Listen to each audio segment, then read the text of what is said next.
انسانی زندگی ہوا میں رکھے ہوئے چراغ کی مانند ہے۔ جس طرح ہوا میں رکھا ہوا چراغ ایک جھونکے کا محتاج ہوتا ہے، انسانی زندگی بھی ایک پل کی محتاج ہوتی ہے۔ زندگی کیا ہے تھرکتا ہوا ننھا سا دیا، ایک ہی جھونکا جسے آ کے بجھا دیتا ہے۔ یا سرے مژگاں غم کا تھرکتا ہوا آنسو، پلک چھپکنا جسے مٹی میں ملا دیتا ہے۔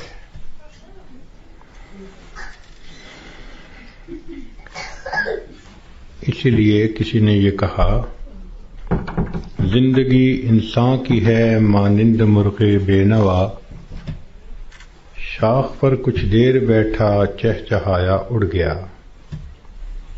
کہ جس طرح ایک پرندہ کسی شاخ پر آ کر بیٹھتا ہے، تھوڑی دیر چہچہاتا ہے اور چلا جاتا ہے، یہی انسان کی زندگی کی مثال ہے کہ انسان اس دنیا میں تھوڑی دیر کے لیے آیا اور بالآخر اس دنیا سے چلا جائے گا۔ آپ نے دیکھا ہوگا کہ جب بچہ پیدا ہوتا ہے تو اس کے ایک کان میں اذان کہتے ہیں اور دوسرے میں اقامت کہتے ہیں۔ یہ اس بچے کو پیغام دے رہے ہوتے ہیں کہ تیری زندگی کی اذان بھی ہو گئی، تیری زندگی کی اقامت بھی ہو گئی۔ اب اقامت میں اور جماعت کے کھڑے ہونے میں جتنا فرق ہے، اتنا ہی تیری زندگی ہے، لہذا تم اپنی زندگی اس طرح سے گزارو کہ ابھی میری نماز جنازہ قائم ہونے والی ہے۔ اسی لیے یہ حکم ہوا کہ تم دنیا میں ہو تو امتحان گاہ میں ہو۔ یہ دنیا سیرگاہ نہیں، تماشا گاہ نہیں، آرام گاہ نہیں، یہ امتحان گاہ ہے۔ افسوس کہ ہم نے اس کو چراگاہ بنا لیا۔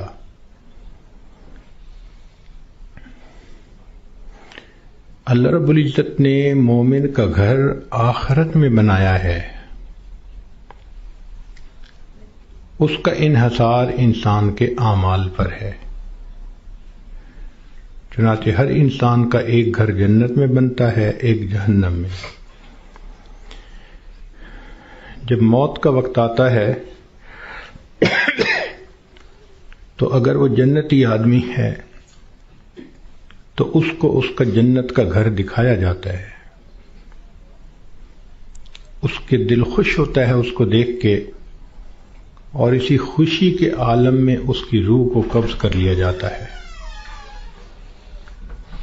اور برا انسان جب موت کے قریب پہنچتا ہے تو اس کو جہنم میں اس کا گھر دکھایا جاتا ہے، جس کی وجہ سے اس پر ایک خوف طاری ہوتا ہے، اور اسی خوف کی حالت میں اس بندے کی روح کو قبض کر لیا جاتا ہے۔ یہ بات ذہن میں رکھیے کہ دنیا مٹی گارے سے بنی اور فنا ہونے والی ہے، اور جنت سونے اور چاندی سے بنی اور ہمیشہ باقی رہنے والی ہے۔ ایک بزرگ فرمایا کرتے تھے کہ اے دوست، جتنا دنیا میں رہنا ہے اتنا دنیا کے لیے کوشش کر لے، اور جتنا آخرت میں رہنا ہے اتنا آخرت کے لیے کوشش کر لے۔ ہماری دنیا کی زندگی تو ہے 150 سال، اور آخرت کی زندگی ہمیشہ ہمیشہ۔ امام غزالی رحمۃ اللہ علیہ نے ایک مثال لکھی ہے کہ اگر زمین اور آسمان کے درمیان رائی کے دانے بھر دیے جائیں اور ایک پرندہ 1000 سال کے بعد آئے اور ایک دانہ کھائے، پھر 1000 سال کے بعد آئے دوسرا دانہ کھائے، پھر 1000 سال کے بعد آ کر تیسرا دانہ کھائے، ایک وقت آئے گا کہ زمین و آسمان کے درمیان رائی کے یہ سب دانے ختم ہو جائیں گے، آخرت کی زندگی کبھی ختم نہیں ہوگی۔ جب ہم نے اتنا وہاں جا کر رہنا ہے تو ہم سوچیں کہ ہمارے دن کی ترتیب کیا ہے۔ ہم تو اپنے 24 گھنٹے کا سکیجول ایسے بناتے ہیں کہ جیسے دنیا ہی میں رہنا ہے، اور آخرت کی تیاری کے لیے تو وقت ہی نہیں نکالتے۔ اسی کو غفلت کہتے ہیں اور اسی کو دھوکہ کہتے ہیں۔ اس لیے دنیا کا نام ہے دار الغرور، دھوکے کا گھر۔ اور یہ دھوکہ صرف جاہلوں کو اور ان پڑھوں کو نہیں لگتا، یہ پڑھے لکھے عقل مندوں کو بھی لگتا ہے۔ وہ دنیا کی زندگی میں ایسے مست ہو جاتے ہیں کہ نمازوں کی فرصت ہی نہیں ہوتی۔ غور کریں تو آج کا ہر انسان اپنی جنت سجانے میں لگا ہوا ہے۔ میرا گھر ایسے ہو، میرا بزنس ایسے ہو، بیوی ایسی ہو، بچے ایسے ہوں، گاڑی ایسی ہو۔ ہر بندہ اپنے ذہن کے اندر ایک جنت سجا کر اس کو بنانے میں لگا ہوتا ہے، اور اس کو یہ نہیں پتا کہ اللہ نے تو جنت آخرت میں سجائی ہے، دنیا میں تو ہم تیاری کے لیے تھے۔ اس کا اندازہ آپ کو اس بات سے ہوگا کہ آج ہر بندے کو یہ فکر ہوتی ہے کہ میرے بعد میرے بچوں کا کیا ہوگا۔ جس عورت کو دیکھ لو، جس مرد کو دیکھ لو، اس کے ذہن میں یہی فکر کہ میرے بعد میرے بچوں کا کیا ہوگا۔ کبھی ہم نے یہ بھی سوچا کہ بچوں کے مرنے کے بعد بچوں کا کیا ہوگا؟ تو ہماری سوچ تو ہے ہی دنیا کی۔ اسی لیے جب مرنے والا دنیا سے جاتا ہے تو اس پہ کوئی نہیں رو رہا ہوتا۔ کہتے ہیں کہ ایک نوجوان نیک آدمی تھا، وفات کے قریب گھر کے سارے لوگ رونے لگے۔ اس نے والد سے کہا کہ ابو کیوں روتے ہیں؟ اس نے کہا میرا جوان بیٹا فوت ہو رہا ہے، اب میرا سہارا کون بنے گا؟ ماں سے پوچھا، اس نے کہا بیٹا میں نے تمہیں پالا بڑا کیا، اب جب میرا وقت آیا کہ تم میری خدمت کرتے، تم جا رہے ہو۔ بیوی سے پوچھا، اس نے کہا کہ آپ میرے خامد ہیں، آپ فوت ہو گئے تو میری زندگی میں تو اندھیرا ہو جائے گا۔ بچوں سے پوچھا، انہوں نے کہا کہ ہمارے سر کا سایہ ہیں اور ہمارا سایہ ختم ہو گیا۔ اس نے کہا کہ اس کا مطلب یہ ہے کہ تم سب اپنے لیے رو رہے ہو، میرے لیے تو تم میں سے کوئی نہیں رو رہا۔ تو رونے والے بھی اپنے لیے روتے ہیں، مرنے والے کے لیے کون روتا ہے؟ الا ماشاء اللہ۔ اس لیے آج وقت ہے تیاری کرنے کا۔ جیسے سکول میں امتحان ہوتا ہے، ایک اے پیپر ہوتا ہے، ایک بی پیپر ہوتا ہے، دونوں میں پاس ہو جائیں تو بس اگلی کلاس میں چلے جاتے ہیں۔ یہی ہمارا حال کہ دنیا کی زندگی میں ہمیں تیاری کا حکم دیا گیا، قبر میں جائیں گے تو اے پیپر ہوگا اور اس میں 3 کویسچن پوچھے جائیں گے، تیرا رب کون ہے، تیرے نبی علیہ السلام کون ہیں، تیرا دین کون سا ہے۔ اور جب انسان قیامت کے دن اٹھے گا تو پھر اس کا بی پیپر لیا جائے گا، اور بی پیپر کے اندر 4 کویسچن ہوں گے۔ تم نے زندگی کیسے گزاری، جوانی کیسے گزاری، کدھر سے کمایا، کہاں پہ خرچ کیا، اور تم نے اپنے علم پہ کتنا عمل کیا۔ جو اے پیپر بی پیپر دونوں میں کامیاب، اس کو اللہ رب العزت پھر جنت کا گھر عطا فرما دیں گے۔ مگر اس کا یہ مقصد نہیں کہ جی ہمیں تو ان سوالوں کے جوابات کا پتہ ہے تو ہم موت کے وقت جواب دے لیں گے، ایسا نہیں ہوگا۔ جیسے زندگی گزری ہوگی ویسا انسان قبر میں جواب دے سکے گا۔ جس نے دنیا میں نمازیں نہ پڑھیں، جو بے پردہ پھرتی رہی، جس نے غیبت کی، لوگوں کے دل دکھائے، اللہ کی بندیوں کے لیے جو وبال جان بن کر پھرتی رہی، جب یہ قبر میں جائے گی تو یہ نہیں کہہ سکے گی کہ میرا دین اسلام ہے۔ اس کا تو طرز زندگی ہی اور تھا، تو اسلام کا نام کیسے لے سکے گی؟ جو بے پردہ پھرتی ہے وہ کیسے کہہ سکے گی کہ میں نبی علیہ الصلوۃ والسلام کو اپنا نبی مانتی ہوں، ان کی تعلیمات کو اپنایا نہیں، ان کی سنتوں کی طرف دھیان نہیں دیا، تو کیسے جواب دے سکیں گے؟ تو اس لیے کتنے لوگ ہوتے ہیں جو موت کے وقت کلمہ پڑھنا چاہتے ہیں، پڑھ نہیں پاتے۔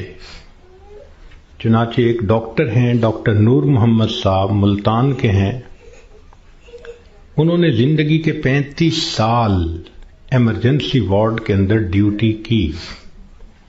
انہوں نے موت کے اوپر ایک کتاب لکھی ہے، اس میں وہ لکھتے ہیں کہ ایمرجنسی وارڈ میں تو لوگ آتے ہیں جو آخری لمحوں پر ہوتے ہیں اور بہت سارے فوت بھی ہو جاتے ہیں، تو جب بھی کوئی ایسا بندہ میرے سامنے آتا میں اسے کلمہ پڑھنے کی تلقین کرتا۔ وہ کہتے ہیں کہ میرا تجربہ یہ ہے کہ 100 میں سے 95 بندوں کو کلمہ پڑھنا نصیب نہیں ہوتا۔ تو ان سے پوچھا گیا کہ کیسے؟ وہ کہنے لگے کہ پہلے تو مجھے سمجھ نہیں لگتی تھی کہ یہ کیوں نہیں اونچا کلمہ پڑھتے جبکہ میں ان کو پڑھا بھی رہا ہوں۔ پھر ایک بندے کو میں نے کہا کہ تمہیں ہارٹ پرابلم ہے، ہارٹ اٹیک ہے، تو میں تم سے پوچھوں گا کہ تم کلمہ پڑھو، اور اگر تم نہ پڑھ سکو گے تو میں پوچھوں گا کہ تم پڑھنا چاہتے ہو، پڑھ نہیں پا رہے؟ اس نے کہا بہت اچھا، میں جواب دوں گا۔ جب اس کی آخری کیفیت آئی تو میں نے اس سے پوچھا تو اس نے اشارے سے بتایا کہ میری زبان پہ فالج پڑ گیا ہے، اب میں بولنا بھی چاہتا ہوں، میری زبان بولتی نہیں۔ آج اللہ نے زبان کا کنٹرول ہمیں دیا، ہم چاہیں تو ایک دن میں ہزاروں دفعہ کلمہ پڑھ سکتے ہیں، لیکن جس عورت نے جیتے جاگتے کلمہ پڑھا ہی نہ، دن گزر گئے، ہفتے گزر گئے، مہینے گزر گئے، زبان پہ کلمے کا ورد جاری ہی نہیں ہوتا، دنیا کی باتیں، دنیا کے فیشن، تو موت کے وقت اچانک کلمہ کیسے جاری ہو جائے گا؟ اس لیے اس سے پہلے کہ لوگ ہمیں کلمہ پڑھائیں، ہم اپنے اختیار سے کلمہ پڑھنے کی مشق کر لیں۔ تو دنیا کی زندگی میں ہم آئے ہیں آخرت کی تیاری کرنے کے لیے۔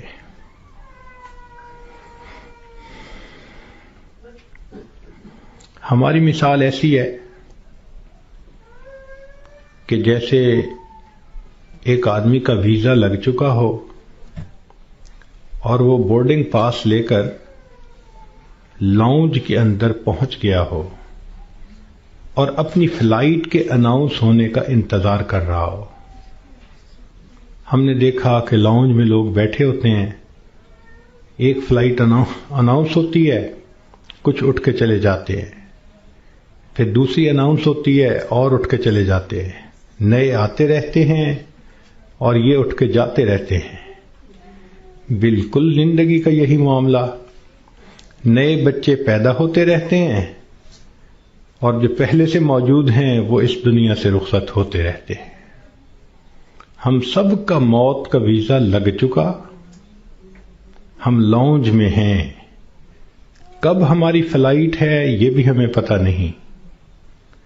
نبی علیہ الصلوۃ والسلام نے ارشاد فرمایا، میری امت کی عمریں بین 70 و 60، 60 اور 70 کے درمیان ہوں گی، یعنی ایسا بھی ہوگا کہ کسی کی عمر 100 سال یا اس سے زیادہ، اور ایسا بھی ہوگا کہ کوئی پیدا ہوتے ہی بچہ مر جائے گا۔ تو جب اوسط نکالیں گے تو گراس ایوریج اس امت کی 60 سے 70 سال بنے گی۔ اب جن لوگوں کی زندگی ہے ہی 60 سے 70 سال، تو جو عورتیں 40 سے اوپر پہنچ گئیں وہ اپنی زندگی کے ظہر اثر کا وقت گزار رہی ہیں، اور ظہر اثر کے بعد پھر مغرب ہوتے ہوئے دیر نہیں لگا کرتی۔ ہم نے خود تجربہ کیا ہے کہ کئی کام اکٹھے ہوتے ہیں تو سوچتے ہیں کہ ہم چھٹی کے دن کریں گے، اور چھٹی کے دن جب صبح ہوتی ہے تو دل میں بڑا مان ہوتا ہے، لمبا دن پڑا ہے، کوئی بات نہیں۔ لیکن کام کرتے کرتے جب ظہر گزر جاتی ہے تو پھر بندے کو پینک کنڈیشن ہونی شروع ہو جاتی ہے۔ وہی بندہ جو تسلی میں تھا کہ لمبا دن پڑا ہے، اب ہاتھ پاؤں پھول رہے ہوتے ہیں اور وہ کہتا ہے جی دن تو نکل گیا، جلدی سے کام سمیٹو۔ تو جو 40-50 سے اوپر کی زندگی گزار رہی ہیں، اب وہ ظہر اثر کے وقت میں پہنچ گئیں، مغرب ہونے میں دیر نہیں لگا کرتی۔ اس لیے بہتر ہے کہ ہم موت سے پہلے موت کی تیاری کر لیں۔ اللہ رب العزت چاہتے ہیں تو بندے کو ڈاکٹر کے قدموں میں موت دے دیتے ہیں، اور اگر چاہتے ہیں تو بندے کے نام مردوں کی فہرست سے نکلوا دیتے ہیں۔ ہمارے ایک ڈاکٹر صاحب دوست تھے، وہ ایک ہاسپٹل کے ڈائریکٹر تھے، بڑے تھے، 300 بیڈ کا ہاسپٹل تھا۔ تو کہنے لگے کہ ایک مرتبہ میرے پاس لسٹ آئی ان مریضوں کی جو فوت ہو گئے، تو روزانہ میں سائن کرتا تھا تو وہ ڈیڈ باڈیز وارثوں کے حوالے کر دی جاتی تھی۔ تو میں سائن کرنے لگا تو میرے ذہن میں خیال آیا کہ میں ذرا ان کے چہرے تو دیکھ لوں۔ کہنے لگا میں نے چہرے جو دیکھے تو ایک بوڑھا آدمی تھا، ایسے ہی میرے ذہن میں گیا کہ کہیں اس کو فٹ کا دورہ تو نہیں پڑا۔ تو میں نے ٹیکا منگوایا اور انجیکشن اس کو لگا دیا، اللہ کی شان وہ اٹھ کے بیٹھ گیا۔ مردوں کی فہرست میں اس کا نام لکھا جا چکا ہے۔ اللہ تعالیٰ چاہتے ہیں تو فہرست سے نام نکلوا دیتے ہیں۔ اور ایک اور ڈاکٹر صاحب کے بارے میں ہم جانتے ہیں کہ وہ اتنے ہارٹ اسپیشلسٹ ہیں کہ ملک کے صدر وزیر اعظم کے وہ ہارٹ اسپیشلسٹ ہوتے ہیں، VVIPs کے ہارٹ اسپیشلسٹ۔ ایک نوجوان آیا اور آ کے اس نے ان سے چیک اپ کروایا، تو ڈاکٹر صاحب نے پورا چیک اپ کرنے کے بعد ان کو کہا کہ your heart is functioning as good as that of a young man, کہ تمہارا دل تو ایک نوجوان بندے کے دل کی طرح ٹھیک ٹھیک کام کر رہا ہے۔ اس نوجوان نے ان سے اپنی فائل پکڑی اور پیچھے مڑ کر جو قدم اٹھایا وہیں اس کو ہارٹ اٹیک ہوا اور ڈاکٹر کی آنکھوں کے سامنے اس کی جان نکل گئی۔ تو اللہ تعالیٰ چاہتا ہے تو ڈاکٹر کے قدموں میں جان دے دیتا، موت دے دیتا ہے، اور اللہ تعالیٰ چاہتا ہے تو مردوں کی فہرست سے بندے کا نام نکلوا دیتا ہے۔ اور کئی مرتبہ انسان موت سے بھاگ کے جا رہا ہوتا ہے اور حقیقت میں موت کے قریب ہو رہا ہوتا ہے. چنانچہ سلیمان علیہ السلام کا دربار ہے. ایک شخص داخل ہوا اور اس نے وہاں بیٹھے ہوئے کسی آدمی کو بڑے غور سے دیکھا. تو جس بندے کو غور سے دیکھا اس پہ بہت خوف طاری ہوا. وہ اٹھ کے سلیمان علیہ السلام کے پاس آیا. حضرت مجھ پہ بہت خوف ہے اس شخص کا جس نے مجھے غور سے دیکھا. آپ پلیز ہوا کو حکم دیں مجھے دور فلاں جزیرے کے اندر پہنچا دے. تو سلیمان علیہ السلام نے ہوا کو حکم دیا. اتنے میں آپ نے اس بندے کو بلایا جس نے گھور کے دیکھا تھا.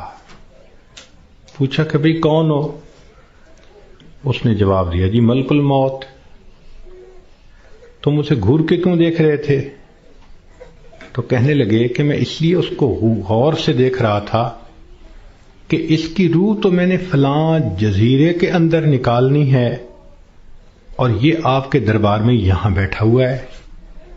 تو سلیمان علیہ السلام نے بتلایا کہ اس نے مجھ سے خود ریکویسٹ کی کہ مجھے فلاں جزیرے میں پہنچا دیں. ملک الموت نے کہا السلام علیکم، میں بھی اسی جزیرے میں جا رہا ہوں اس کی روح کو قبض کرنے کے لیے. بنی اسرائیل کے 5-6 آدمی سفر پہ 7 آدمی سفر پہ جا رہے تھے.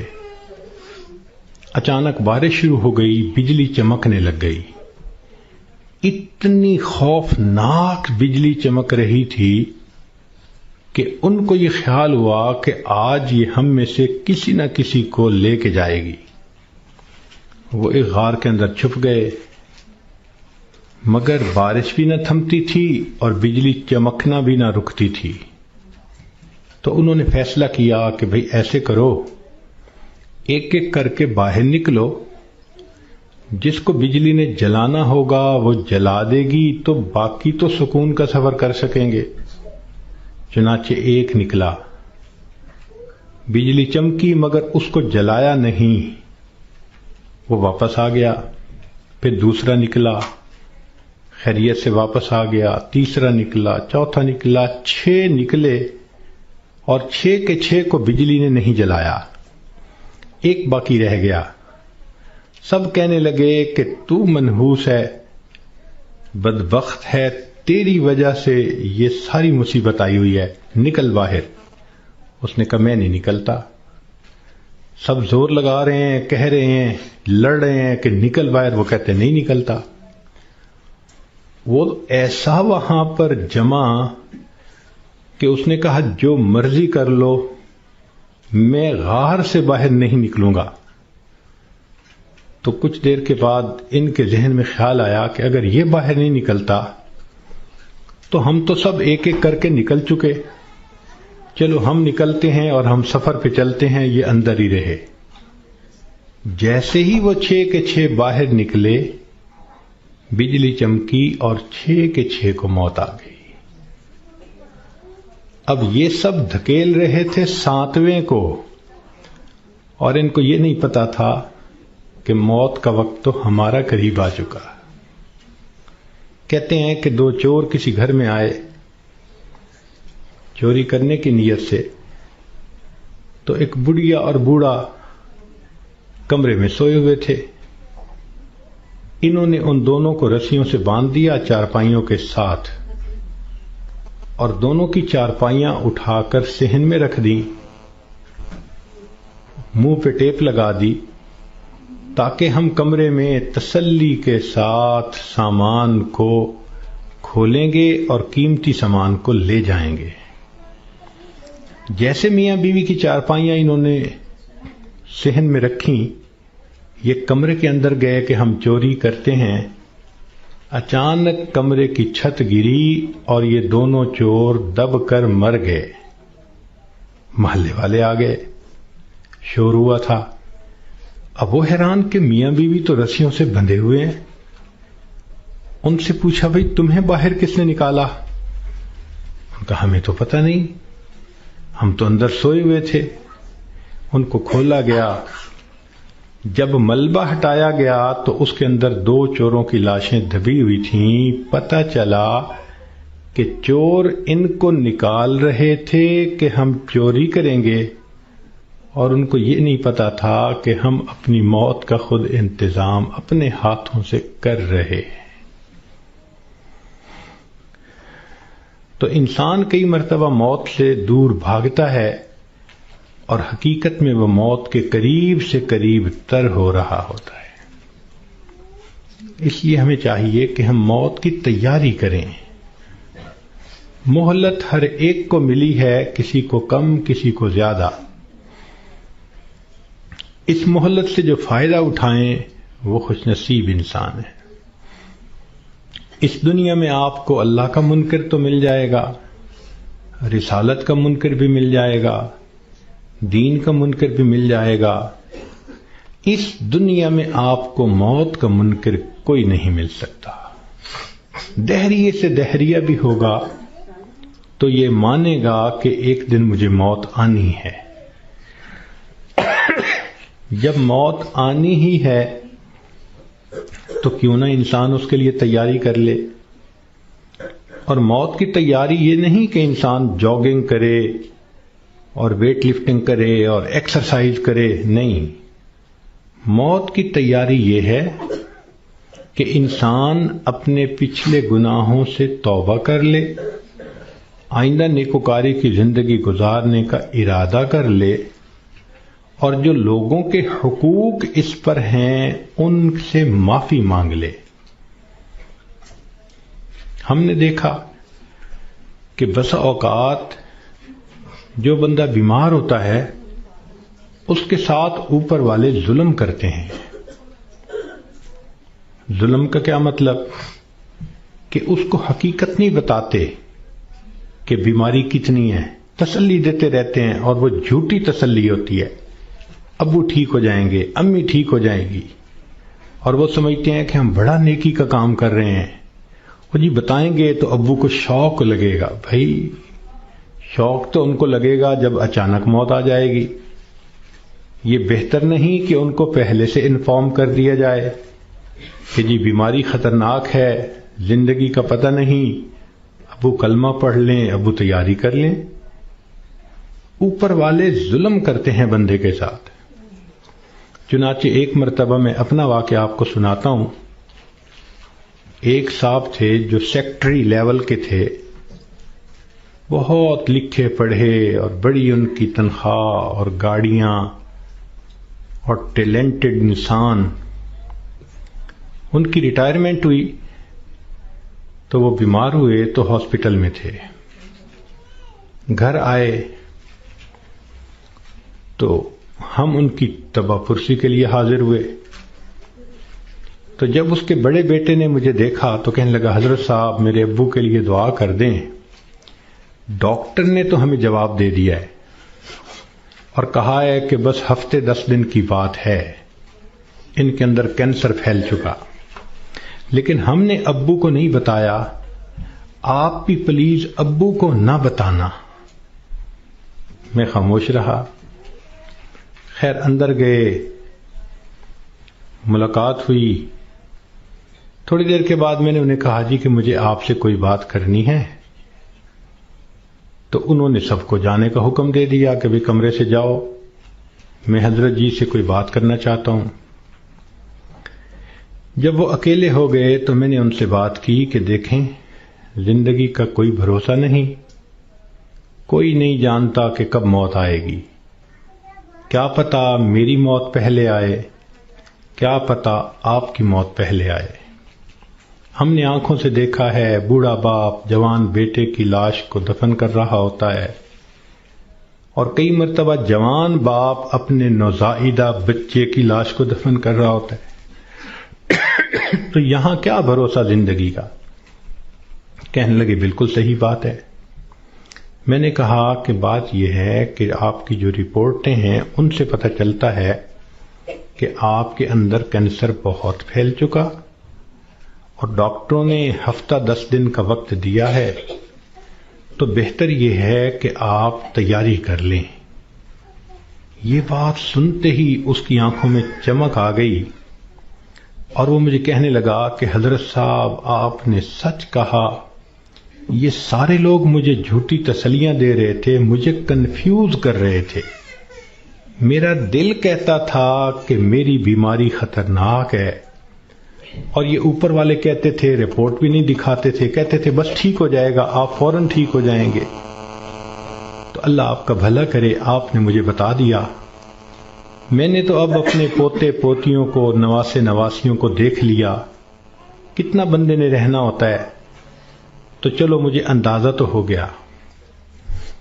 اب یہ کہہ کر انہوں نے دروازہ کھلوایا۔ جب بیٹا آیا اور اس کو پتہ چلا کہ حضرت صاحب نے تو بتا دیا میرے ابو کو، تو وہ میری طرف دیکھنے لگے۔ میں نے ان کو کہا کہ بچے غصہ نہ کرو، میں نے تمہارے ساتھ بھلا کیا ہے۔ اللہ کے اس بندے نے سارے گھر والوں کو بلایا اور ان کو کہا کہ دیکھو بھئی، میری بیماری کی یہ حالت ہے کہ میرے پاس صرف 6-7 دن ہیں۔ اب ایسے کرو کہ جو میری زمینیں تھیں، جائیدادیں تھیں، مکان تھے اور وہ میرے نام تھے، سارے نکالو، میں اپنی وراثت کو بچے اور بچیوں میں شریعت کے مطابق تقسیم کرتا ہوں تاکہ میرے بعد جھگڑے نہ ہوں۔ لو جی، 2 دن میں انہوں نے سب جائیدادوں کا بچوں کے نام انتقال کروا دیا تاکہ بچوں کے جھگڑے نہ ہوں آپس میں۔ پھر اس کے بعد انہوں نے کہا کہ میرا جی چاہتا ہے کہ میرے بچوں کے آپس میں رشتے ہوں، تو کچھ رشتے تھے جو انہوں نے پرپوز کیے اور ان کی وجہ سے انہوں نے آپس میں ہاں بھی کر لی۔ پھر تیسرا کام انہوں نے یہ کیا کہ کچھ رشتہ داروں کی آپس میں ناراضگیاں تھیں، ان کو بلایا اور کہا کہ دیکھو بھئی، میں مہمان ہوں، میرے دل کی تمنا ہے کہ میں تمہیں آپس میں ایک دوسرے سے سلو کرتا ہوا دیکھوں۔ چنانچہ 15-15 20-20 سال سے جو ایک دوسرے سے رشتہ دار نہیں بولتے تھے، گھر آنا جانا نہیں تھا، انہوں نے ان سب میں سلو کروا دی۔ پوری برادری اتنی خوش تھی ان تمام باتوں پہ کہ جی اس بندے نے اتنا اچھا کام کر دیا، یہ ہماری برادری کا بڑا تھا، سب میں جوڑ پیدا کر دیا۔ پھر اللہ کی شان، 1 ہفتے کے بعد اس کو موت آ گئی۔ اب اس کا بیٹا جب کبھی ملتا ہے کہتا ہے حضرت جو احسان آپ نے ہم پہ کیا ہم اس کا بدلہ نہیں چکا سکتے۔ تو کیا ضرورت ہے بیمار آدمی سے چھپانے کی جبکہ اس کی بیماری اتنی خطرناک سٹیج تک پہنچ چکی ہو؟ ہم مسلمان ہیں، یقین ہے کہ ہم نے جانا ہے، تو اس بندے کو غفلت میں موت آئی اور وہ کلمہ بھی نہ پڑھ سکا، تو پھر اس کو دکھ ہوگا نا، بتانے سے تو دکھ نہیں ہوتا۔ تو اس لیے شریعت نے کہا کہ جب کسی کو موت آنے لگے تو اس کو کلمے کی تلقین کیا کرو۔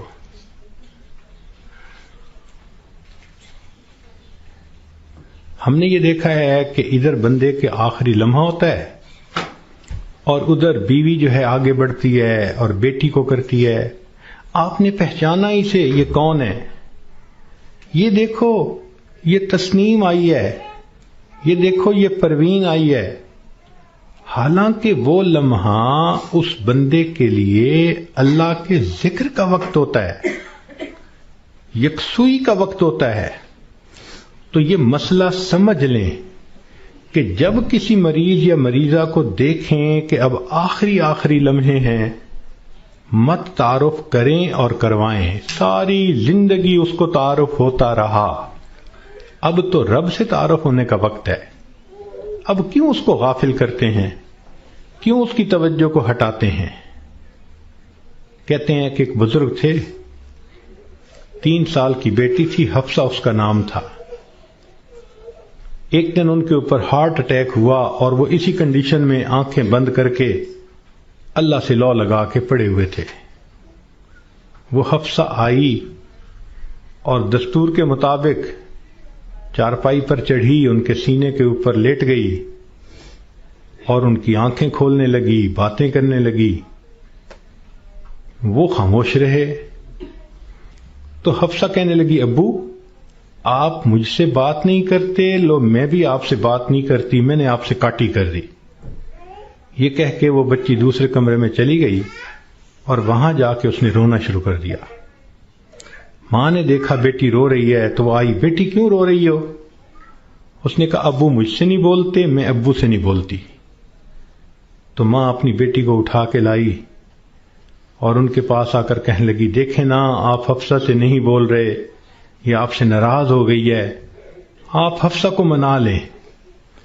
تو جب اس نے یہ بات کہی نا کہ آپ حفصہ کو منا لیں تو ان بزرگوں نے آنکھ کھولی، فرمانے لگے کون سی حفصہ اور کیسی حفصہ، ہم نے تو اپنے یار کو منا لیا، لا الہ الا اللہ محمد الرسول اللہ، اور ان کی روح پرواز کر گئی۔ تو آخری وقت میں تو یہ حفصاؤں کو پیچھے رکھیں، اس کو کلمہ یاد دلائیں، اس کا آخری لمحہ ہوتا ہے۔ زندگی میں تھوڑی محبتیں اس نے دکھائیں اور محبتیں کیں، آخری وقت میں تو بندے پہ ظلم ہو رہا ہوتا ہے کہ اس کی توجہ اللہ کی طرف سے ہٹا کے دنیا کی طرف لگا رہے ہوتے ہیں۔ تو یہ ذہن میں رکھیں کہ جب کسی کو دیکھیں کہ اب آخری لمحہ ہے تو بس کلمہ پڑھیں اس کے سامنے، ذرا مناسب آواز سے لا الہ الا اللہ پڑھیں تاکہ اس کو کلمہ یاد آ جائے اور اللہ اس کو پڑھنے کی توفیق عطا فرمائے۔ اور یہ بھی ذہن میں رکھیں کہ ایک غلطی اور بھی ہوتی ہے کہ جب کسی کا آخری وقت قریب آتا ہے نا، اللہ ان ڈاکٹروں کو ہدایت دے، یہ اس کو نشے کا ٹیکہ لگا دیتے ہیں اور اپنے ذہن میں سوچتے ہیں کہ اس کو تکلیف نہیں ہوگی۔ او اللہ کے بندے، تم نے نشے کا ٹیکہ لگا دیا، یہ کلمہ کیسے پڑھ سکے گا؟ ساری زندگی جس کی تمنا رہی کہ میں آخری وقت میں کلمہ پڑھ کے جاؤں، تم اس کو بے ہوش کر دو گے تو اس نعمت سے محروم کر دو گے۔ اس لیے جب آپ دیکھیں کہ اب آخری وقت ہے تو ڈاکٹروں کو منع کر دیں، ہاسپٹل میں ہوں گھر میں ہوں، ڈاکٹر کو سختی سے کہیں کہ ڈاکٹر صاحب اس وقت آپ نے نشے کا ٹیکہ نہیں لگانا، تاکہ ہوش کے ساتھ یہ کلمہ پڑھ کے ایمان کے ساتھ دنیا سے رخصت ہو۔ اس وقت کی جو تکلیف ہوتی ہے وہ تو گناہوں کی معافی ہو جاتی ہے۔ تو یہ بھی غلطی ہو جاتی ہے، اس کا بھی بڑا خیال رکھیں۔ اور ایک آخری بات کہ ہم نے دیکھا کہ لوگ جب میت کا جنازہ پڑھتے ہیں تو اس وقت اعلان کرواتے ہیں، اور جی اگر لین دین کا معاملہ ہو تو ان کے بیٹوں سے کر لو، اور اگر کسی کا کچھ دکھ دیا ہو، دل دکھایا ہو تو پلیز اللہ کے لیے سب معاف کر دیں۔ تو پہلی بات تو یہ بتائیں کہ جن کا اس نے دل دکھایا کیا وہ اس کا جنازہ پڑھنے آئے ہوں گے؟ اور دوسری بات کہ اگر اس نے رشتہ دار عورتوں کا دل دکھایا تو عورتیں تو ویسے ہی جنازہ پڑھنے نہیں آتی۔ تو موت کے بعد اعلان کروانے کا اتنا فائدہ نہیں، لطف اور مزہ تو یہ ہے کہ زندگی میں یہ معافی مانگے۔ کم لوگ ہوتے ہیں جو اپنی زندگی میں لوگوں سے معافی مانگ لیتے ہیں۔ ہمارے ایک بزرگ تھے، سفید ریش ہو گئے تھے، ان کی ایک خوبصورت عادت تھی، وہ جس کسی سے ملتے تو الوداع ہوتے ہوئے فرماتے، آپ کے تو میرے اوپر بہت حقوق ہیں، میں کمزور ہوں، ادا نہیں کر سکا، آپ مجھے اللہ کے لیے معاف کر دیں۔ شریعت کہتی ہے کہ جب کہنے والے نے یہ کہا اور سننے والے نے آگے سے مسکرا دیا تو بس اس نے گویا معاف کر دیا۔ وہ ہر کسی سے معافی مانگتے تھے، بڑے سے بھی، چھوٹے سے بھی، ہر کسی سے۔ تو مرد بھی اس عادت کو اپنائیں، عورتیں بھی اس عادت کو اپنائیں۔ بیوی خاوند سے معافی مانگ لے، خاوند بیوی سے معافی مانگ لے، بچے آپس میں ایک دوسرے سے معافی مانگ لیں۔ یہ معافی مانگنے کی عادت اچھی عادت ہے، اس میں کوئی شان گھٹ نہیں رہی ہوتی کہ بندہ کہہ دے جی مجھ سے تو بہت کوتاہیاں ہوئیں اور اگر آپ ہرٹ ہوئے پلیز آپ مجھے معاف کر دیں، بلکہ بعض تو بچیوں کو یہ ایسی عادت پڑ جاتی ہے کہ وہ جس کسی سے بات کرتی ہیں بیٹھتی ہیں ہر ایک سے معافی مانگ لیتی ہیں۔ تو یہ بھی ایک بہت اچھی عادت ہے کہ دنیا کے معاملات کو انسان دنیا میں ہی سمیٹ جائے۔ کون ہے جو آخرت میں جواب دینے کے قابل ہو سکے؟ تو آج وقت ہے تیاری کرنے کا، اور اس کو کہتے ہیں موت کی تیاری، کہ انسان گناہوں کو چھوڑے، نیکیوں کو اپنائے، زندگی شریعت کے مطابق بنائے، جتنے دل لوگوں کے حقوق میں کوتاہی کی، غیبت کی، دکھ دیا، ان سب سے معافی مانگ لے۔ جس بندے نے ایسا کر لیا اور اپنی توجہ کو اللہ کی طرف کر لیا، اس نے گویا اپنی موت کی تیاری کر لی۔ اب جب موت آئے گی اس کے لیے خوشیوں کے دروازے کھلتے چلے جائیں گے۔ تو ہمیں چاہیے کہ ہم موت کے لیے تیار رہیں۔ ہمیں نہیں معلوم کہ ہمیں کس حال میں موت آئے گی۔ میں اپنی بات کو ذرا سمیٹنا چاہ رہا ہوں، امید ہے کہ آپ توجہ سے بات سنیں گی۔ کہ ایک شخص کو دشمنوں نے قتل کیا اور نہر میں پھینک دیا، اور اس کی لاش پانی کے اندر کئی دن ڈوبی رہی۔ جب وہ اوپر آئی سطح پر تو اتنی پھول گئی تھی کہ بندے کی پہچان ممکن ہی نہیں تھی، شکل ہی بدل گئی تھی۔ پولیس والوں کو پتہ چلا، انہوں نے آ کے لاش نکالی، اور جب دیکھا کہ پہچان ہی نہیں ہوتی تو انہوں نے قریبی بستی والوں کو بلایا اور کہا کہ بھئی اس کو نہلا دو، کفنا دو، مسلمان تو ہے۔ چنانچہ امام صاحب نے کہا کہ جی میں نہلا تو دوں گا، میرے پاس کفن کے پیسے تو نہیں ہیں، مجھے کفن کے پیسے دے دو۔ ایک بندے نے کہا کہ جی اعلان کر دو۔ ذرا سنیں، مسجد میں اعلان ہوا، بھائی لاوارث نعش ہے، کفن خریدنا ہے، چندہ لاؤ۔ کوئی روپیہ لایا، کوئی 2 لایا، کوئی 5 لایا۔ آدھے گھنٹے تک اعلان ہوتا رہا کہ لاوارث لاش ہے، کفن خریدنا ہے۔ آدھے گھنٹے کے بعد پھر جا کر پیسے پورے ہوئے، کفن خریدا گیا، اس کو نہلایا گیا، کفنا دیا گیا، جنازہ پڑھایا گیا۔ جنازہ پڑھتے ہوئے ایک آدمی کی آنکھ میں بھی آنسو نہیں تھے، اس لیے کہ کوئی جانتا ہی نہیں تھا یہ کون ہے۔ جب اس کو دفن کیا گیا تو 3 مہینے کے بعد کیس کی حقیقت کھلی، تب پتہ چلا کہ وہ سرگودا کے علاقے کا ایک ذمہ دار تھا۔ 4 مربع اس کے باغات تھے، کروڑوں کی سالانہ آمدنی تھی، کوئی 6 کروڑ روپیہ اس کے بینک بیلنس کے طور پہ موجود تھا، اور اس کے 4 جوان العمر بیٹے تھے۔ اس لینڈ لارڈ نے کبھی سوچا بھی نہیں ہوگا کہ میں کروڑوں پتی بندھا، جب دنیا سے جانے لگوں گا تو چندے کا کفن لے کے جاؤں گا۔ اس کو کہتے ہیں وارث مان نہ کری وارثاں دا، رب بے وارثا کر مار دئی۔ کہ وارث تم اپنے وارثوں کا مان نہ کرنا، اللہ بندے کو لاوارث کر کے مار دیتے ہیں۔ ہمیں کیا پتہ کس حال میں موت آئے گی؟ آج وقت ہے اس موت کی تیاری کرنے کا۔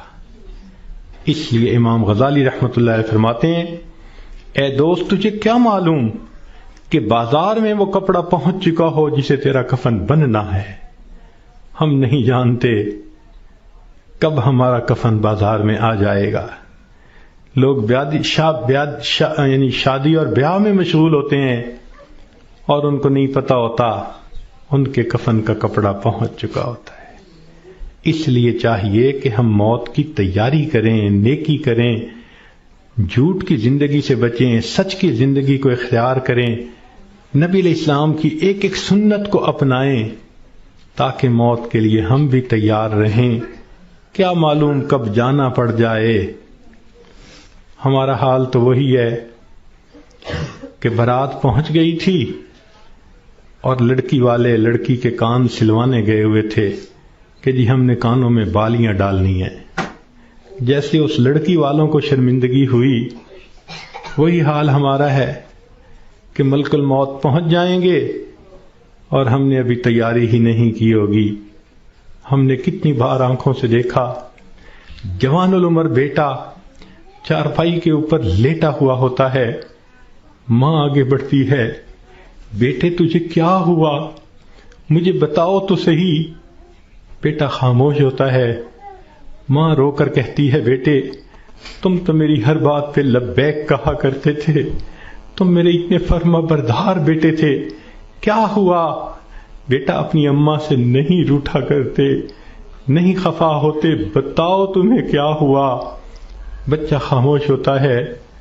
بالآخر بیوی آگے بڑھتی ہے، میرے سرتاج، میرے ہمراز، مجھے تو بتائیے کیا ہوا. اگر آپ میری کسی بات پہ خفا ہیں میں آپ سے سوری کر لیتی ہوں، معافی مانگ لیتی ہوں، مجھے بتائیں کیا ہوا. نوجوان خاموش ہوتا ہے. بہن آگے بڑھتی ہے، میرے ویر مجھے بتائیں تو صحیح کیا ہوا. خاموش ہوتا ہے. بہن کہتی ہے کہ مجھے بتائیں، میں ابھی ڈاکٹر کو بلواتی ہوں. مگر جوان کوئی جواب نہیں دیتا. بیٹی آگے بڑھتی ہے، ابو مجھے بتائیں تو صحیح کیا ہوا. ابو میں آپ کی بیٹی ہوں، میں آپ کی خدمت کے لیے 24 گھنٹے حاضر ہوں. کچھ کھانا ہے یا پینا ہے مجھے بتائیے، کوئی کام ہے مجھے بتا دیجئے. ابو مجھے بتائیں تو صحیح کیا ہوا. باپ خاموش ہوتا ہے. بیٹی روتی رہ جاتی ہے. ماں پھر آگے بڑھتی ہے، بیٹے میں نے کال کر دی ہے، ابھی ڈاکٹر کو بلواؤں گی، تمہارا علاج کرواؤں گی. بیٹا خاموش ہوتا ہے. اسی خاموشی کی حالت میں ماں دیکھتی ہے، آنکھیں کھلی رہ گئیں، روح نکل گئی. وہ اپنے کانپتے ہاتھوں کے ساتھ جوان بیٹے کی آنکھوں کو انگوٹھے رکھ دیتی ہے. اس ماں نے کبھی سوچا بھی نہ تھا میں بڑھاپے میں جوان بیٹے کی آنکھیں بند کروں گی. جب بچے کی روح نکل جاتی ہے سب رو رہے ہوتے ہیں، کہنا شروع کر دیتے ہیں میت کو فلاں کپڑے میں رکھ دو. تھوڑی دیر پہلے یہ کسی کا باپ تھا، یہ نوجوان کسی کا بیٹا تھا، کسی کا بھائی تھا، کسی کا خاوند تھا. اب کیا ہوا؟ سب نے اس کو میت میت کہنا شروع کر دیا.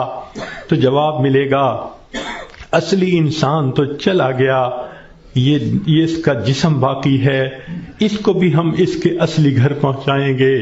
چنانچہ اس کو نہلا دیا جاتا ہے، کفنا دیا جاتا ہے اور جنازے کا اعلان کر دیا جاتا ہے. اس کو لینے کے لیے کئی رشتہ دار کمرے کے اندر آ جاتے ہیں. بھئی تم کیوں آئے ہو؟ ہم اس کو اس کے اصلی گھر پہنچانے کے لیے.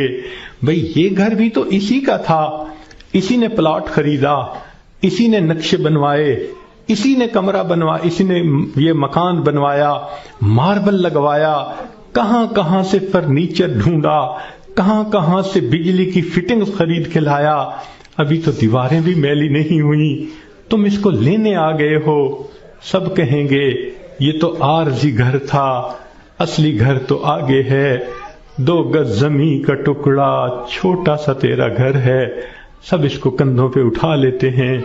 رشتہ دار جمع ہیں، سب قبرستان تک پہنچ جاتے ہیں، جنازہ پڑھتے ہیں. پھر قبر میں اتارنے کا وقت آتا ہے. شریعت کا یہ حکم ہے کہ جو قریب ترین رشتہ دار ہو وہ قبر میں اتارے.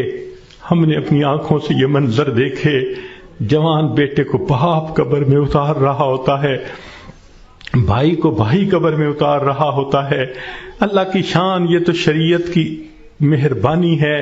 اس نے عورتوں کو منع کر دیا کہ تم جنازے میں اور قبرستان میں مت جاؤ.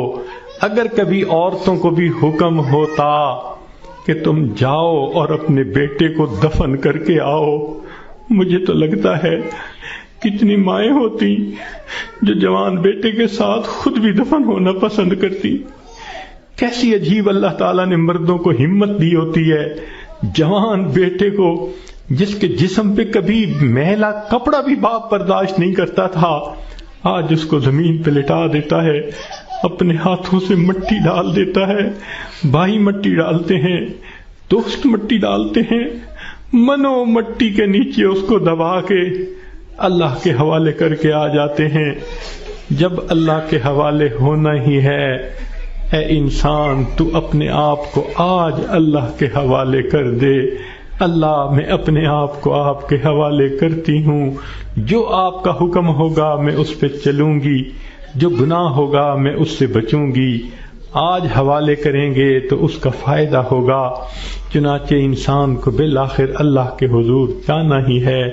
حضرت علی عنہ فرمایا کرتے تھے، موت کی تکلیف کینچیوں سے کتر دینے سے زیادہ سخت ہوتی ہے، موت کی تکلیف دیگ میں بھون دینے سے زیادہ سخت ہوتی ہے.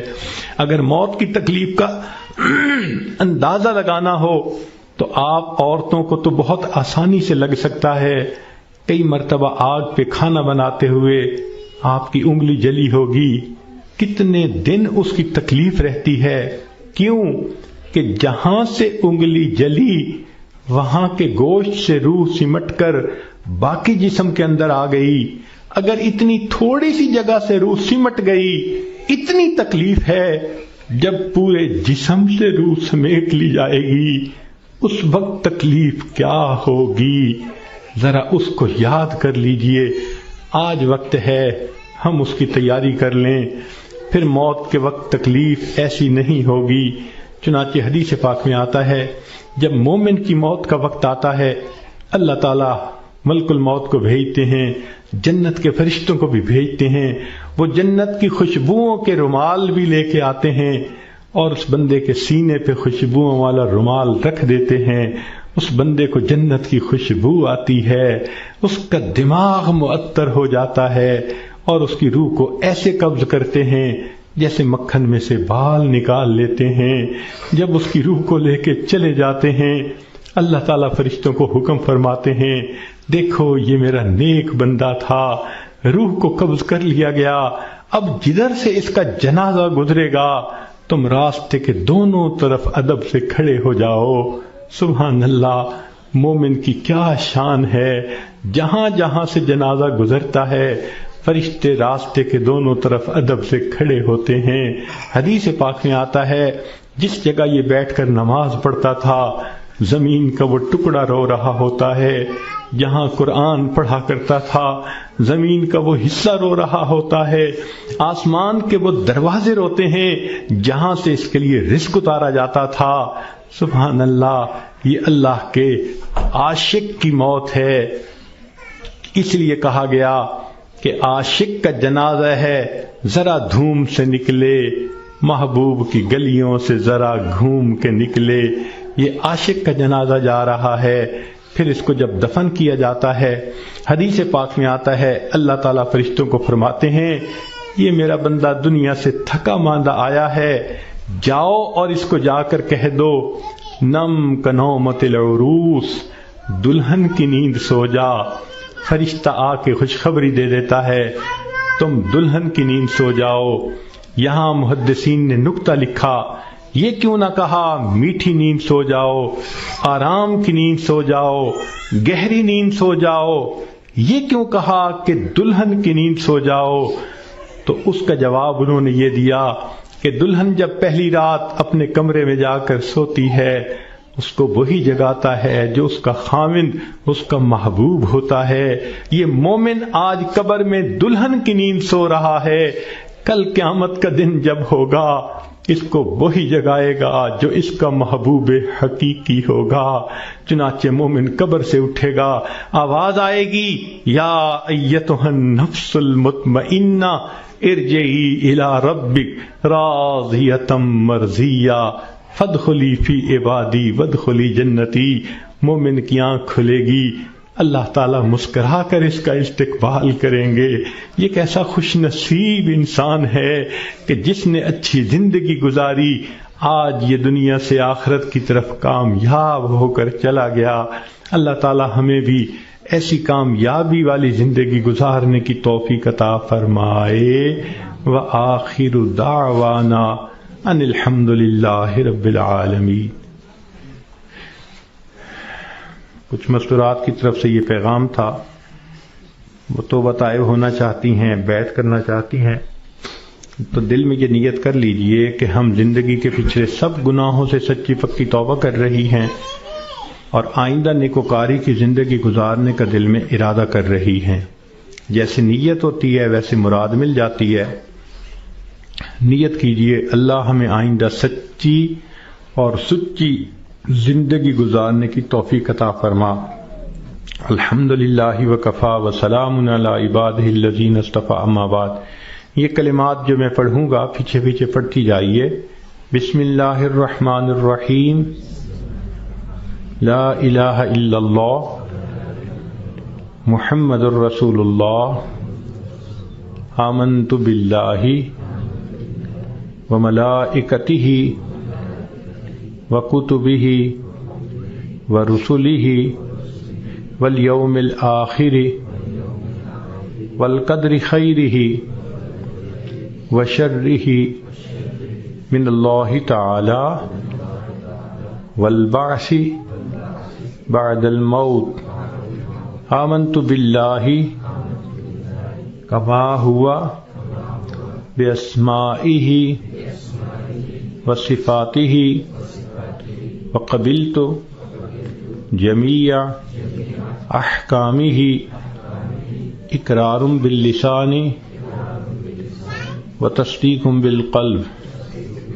اشہد ان لا الہ الا اللہ واشہد ان محمدا عبدہ ورسولہ۔